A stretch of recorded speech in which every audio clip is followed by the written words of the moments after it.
எங்கடி போற? தொங்க போறேன், வரியா? ஆடா மானம் கட்டவன, என்னடா வாழை இப்படி பேசுறா? இந்த பொழப்புக்கெல்லாம் மருந்து குடிச்சிட்டு இந்தாயா.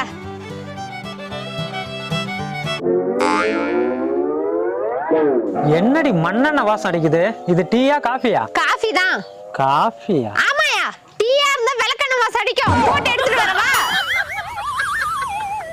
ஓனர்